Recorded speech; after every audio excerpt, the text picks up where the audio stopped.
Chapter 5. Exploring Alone. Freedom isn't reaching the top of the mountain without ever falling. It's finding the courage to keep climbing, even when the path ahead is uncertain.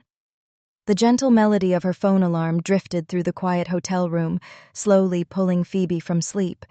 She blinked once, then again. For a brief moment, she couldn't remember where she was.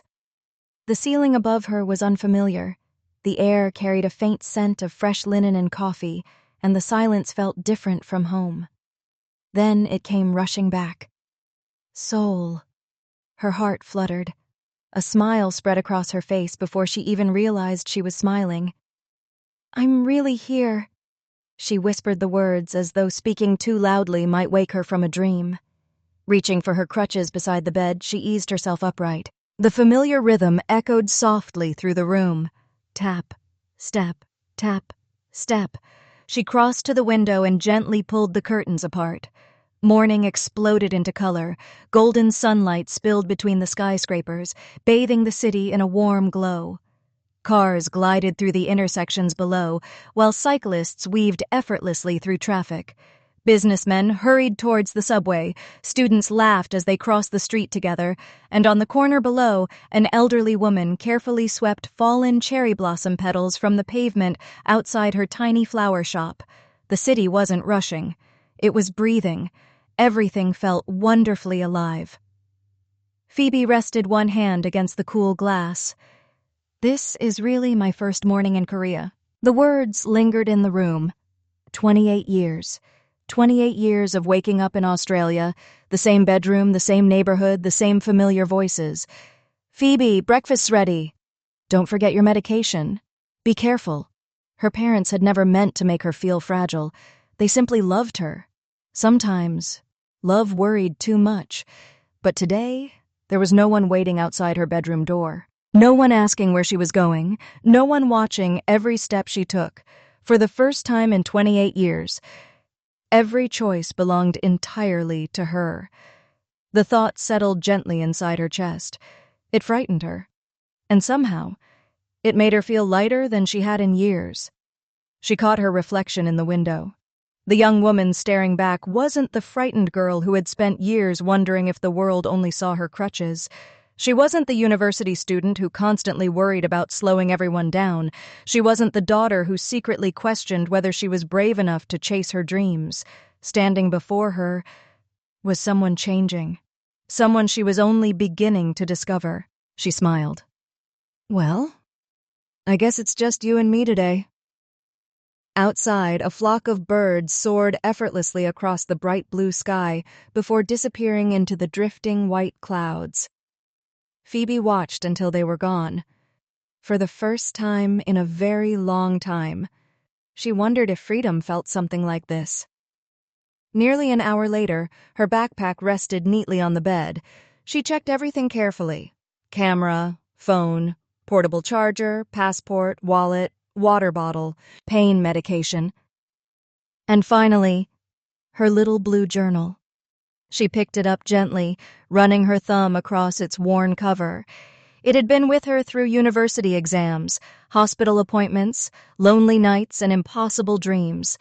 Every page held pieces of herself she had never shared with anyone. Perhaps one day she'd read those words again and smile at the woman she used to be. She tucked it safely into the front pocket of her backpack. Standing before the mirror, she took a long breath. 100 worries suddenly crowded her thoughts. What if I get lost? What if I catch the wrong train? What if people stare? What if... She stopped herself. "No," she smiled. "You've already done the hardest part. You came." Those simple words carried more strength than she expected. She adjusted her backpack, picked up her crutches, and stepped into the hallway. Every tap echoed softly against the polished floor. For years, that sound had reminded her of everything she couldn't do. Today, it sounded different. Today, it sounded like courage. The hotel lobby buzzed gently with the quiet rhythm of morning travelers. Suitcases rolled across polished tiles. Coffee cups steamed in waiting hands. Visitors chatted softly in languages Phoebe couldn't recognize. As she approached the reception desk, the young receptionist looked up and smiled warmly. "Good morning, Miss Tran." "Good morning. Did you sleep well?" "I did. I'm planning to explore today." "Wonderful. Where are you thinking of going?" Phoebe unfolded the small tourist map she'd collected the day before. "I'd love to visit Gyeongbokgung Palace." The receptionist's eyes lit up. "A beautiful choice." She leaned over the map, circling the nearest accessible subway station with a blue pen. "This route will be the easiest." Phoebe watched carefully. "Thank you." The receptionist hesitated before looking up. "May I ask something?" "Of course. Is this your first time traveling alone?" Phoebe laughed softly. "Is it that obvious?" The receptionist laughed with her. "Only because I looked exactly the same when I traveled overseas for the first time." Phoebe smiled. "I think I'm equal parts excited and terrified."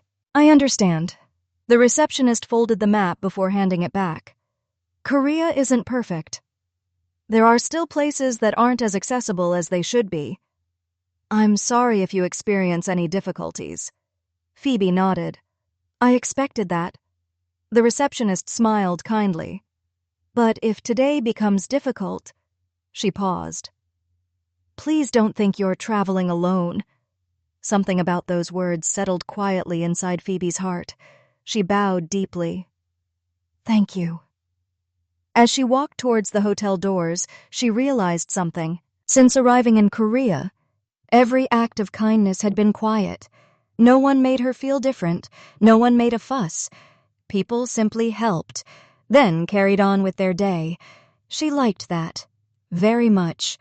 The subway station was nothing like she expected. It was enormous. People moved in every direction with remarkable speed.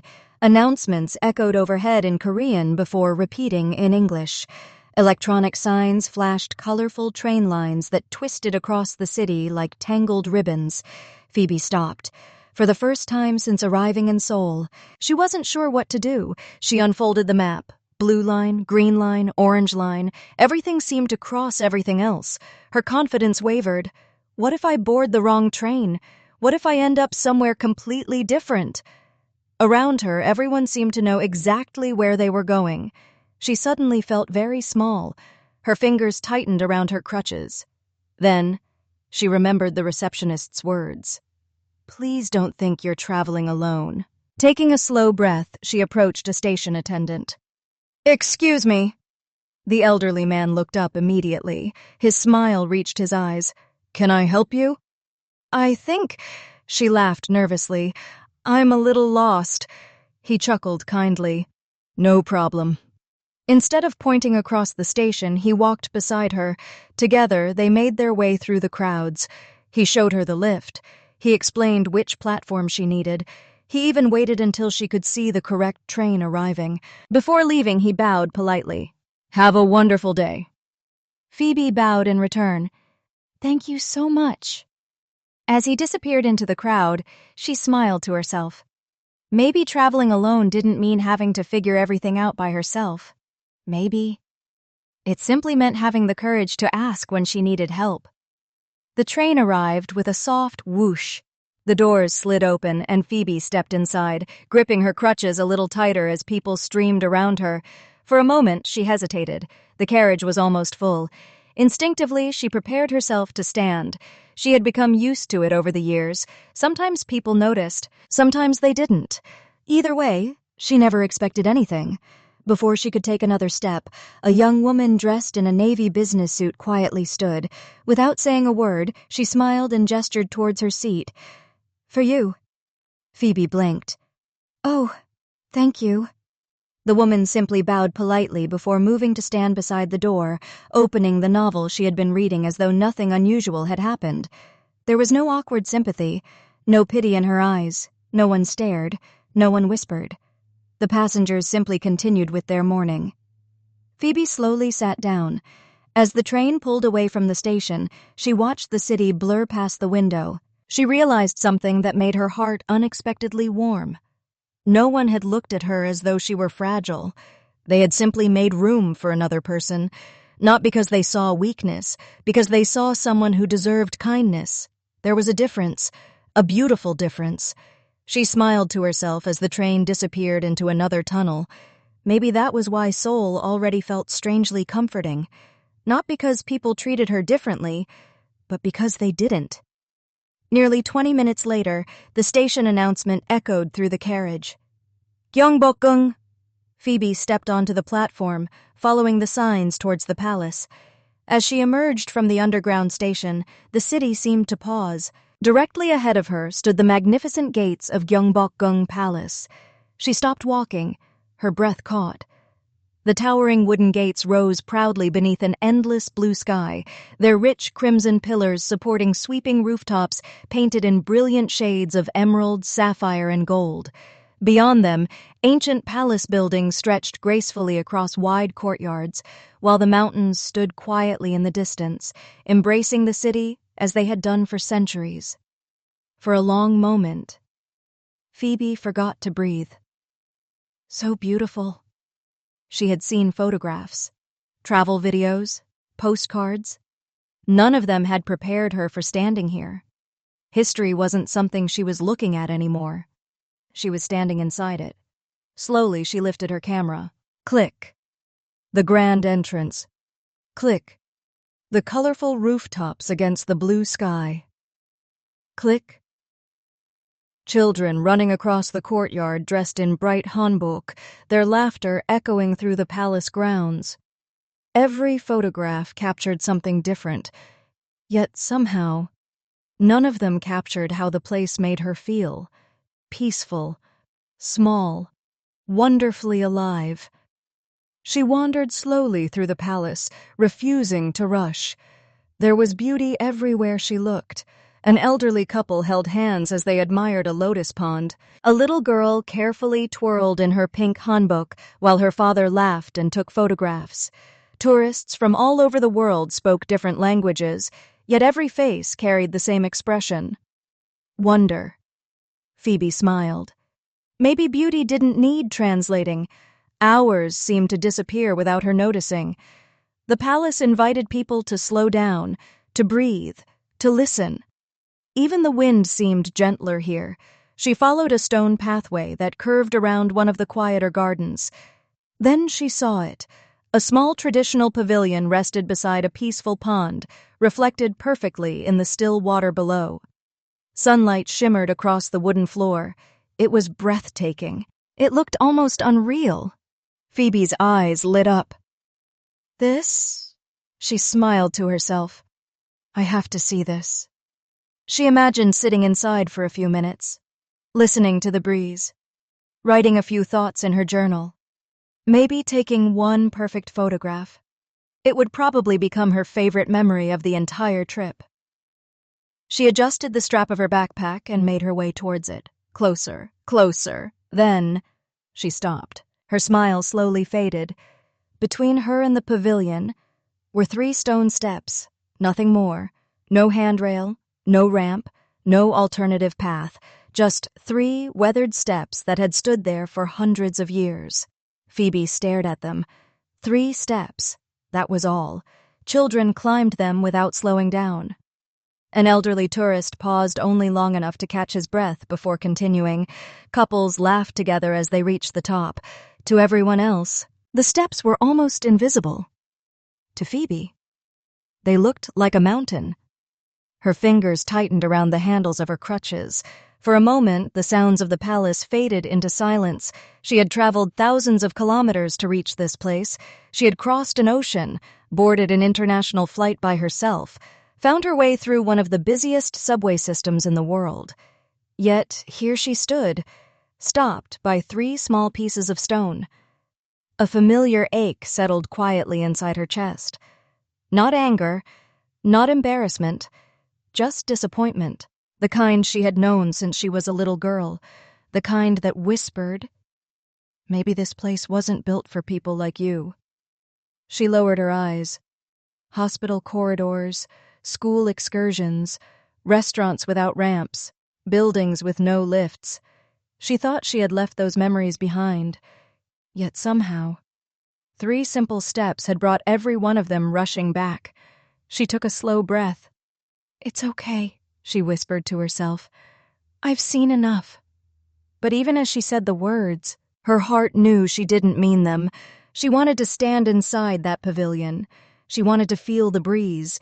She wanted to see the palace from that view. She wanted, just once, not to be left behind. A little boy walking past with his parents noticed her. He looked at her crutches, then at the steps, then back at her.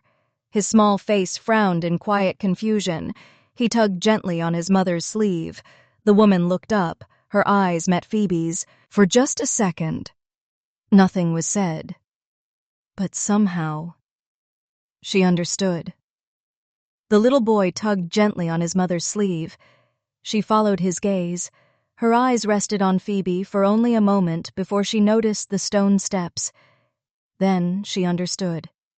Without hesitation, she walked over, her husband following beside her. "Excuse me," she asked softly in careful English. "Do you speak English?" Phoebe looked up and smiled politely. "A little." The woman returned the smile. "I hope you don't mind me asking." She glanced towards the pavilion. "Were you hoping to go up there?" Phoebe looked back at the 3 stone steps. For a moment, she considered pretending everything was fine. It would have been easier. "No," she could say. "I'm just taking a break." But something inside her was tired of pretending. She nodded gently. "I was." The woman smiled with such warmth that it instantly eased the tightness in Phoebe's chest. "My husband and I would be honored to help you, if you'll allow us. Not you need help, not you can't do it. If you'll allow us." The words settled deeply inside Phoebe. They didn't take away her independence. They respected it. Her fingers tightened around the handles of her crutches. For years she had repeated the same sentence, "I can do it myself." She'd said it to teachers, to strangers, even to her own parents, sometimes because she truly could, sometimes because she desperately wanted to prove she wasn't different. But today, she wasn't trying to prove anything. She looked once more at the pavilion, then back at the smiling family standing patiently in front of her. A slow smile appeared. "Yes?" Her voice was barely above a whisper. "Thank you." The father stepped beside her, while the mother steadied one of her crutches. Everything happened naturally, quietly. No one stopped to stare. No one turned it into a scene. Within moments, Phoebe found herself standing inside the pavilion. She blinked. She hadn't realized she'd been holding her breath. A gentle breeze drifted through the open wooden structure, carrying the scent of pine trees and summer grass. The pond below reflected the palace rooftops like polished glass. For several long seconds, no one spoke. Phoebe simply looked out across the gardens. It was even more beautiful than she'd imagined. She felt something warm sting the corners of her eyes. Not because she'd needed help, because she hadn't missed the moment. If she'd walked away, she would have spent the rest of the day wondering what the view looked like. Instead, she was here, because 3 strangers had chosen kindness. She turned towards them, bowing deeply. "Thank you." Her voice trembled. "I don't know how to repay you." The woman gently shook her head. "You already have." Phoebe looked confused. The little boy grinned from ear to ear. "Mom says," he announced proudly, "when we help someone, everybody becomes happier." Phoebe laughed through the tears gathering in her eyes. "Your mum is very wise." The little boy puffed out his chest. "I know." His parents laughed. The sound echoed gently across the quiet pavilion. For the first time all day, Phoebe laughed with them, not because anything was funny, because something inside her had finally become lighter. Before leaving, the woman reached for Phoebe's hand. "May I tell you something?" "Of course." "You are very brave." Phoebe instinctively shook her head. "I don't feel brave." The woman smiled knowingly. "I think brave people rarely do." She squeezed Phoebe's hand gently. "They simply keep walking anyway." For a moment, Phoebe couldn't find the words to reply. The family bowed politely before continuing on their way, disappearing slowly among the ancient palace buildings. The little boy waved one last time. "Bye-bye." Phoebe waved back until they were gone. Then silence returned. She remained standing inside the pavilion, watching the breeze ripple across the pond. Her thoughts drifted back through the years. How many times had she mistaken independence for isolation?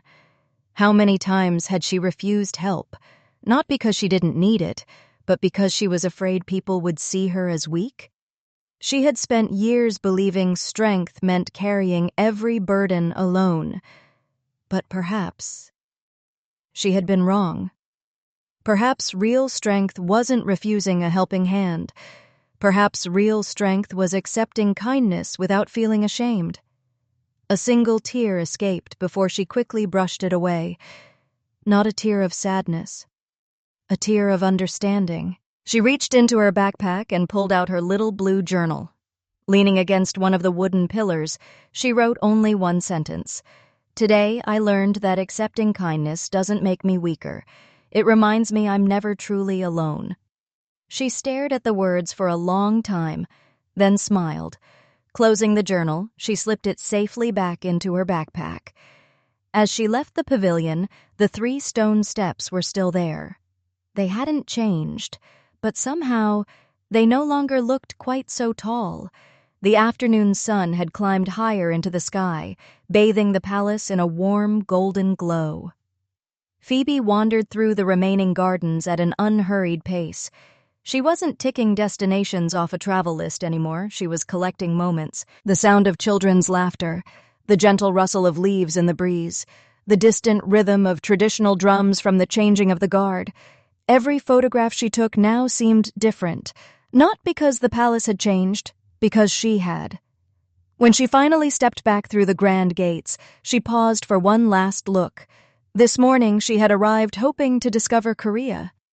Instead, Korea had quietly begun teaching her something about herself. The streets beyond the palace buzzed with life once again. A row of cafes lined the footpath opposite the entrance, their windows glowing invitingly in the afternoon sunlight. Phoebe smiled to herself. "I think I've earned some coffee." She crossed the street, following the rich aroma of freshly roasted beans toward a small wooden sign that read, "A cup of today." She reached for the cafe door and stepped inside.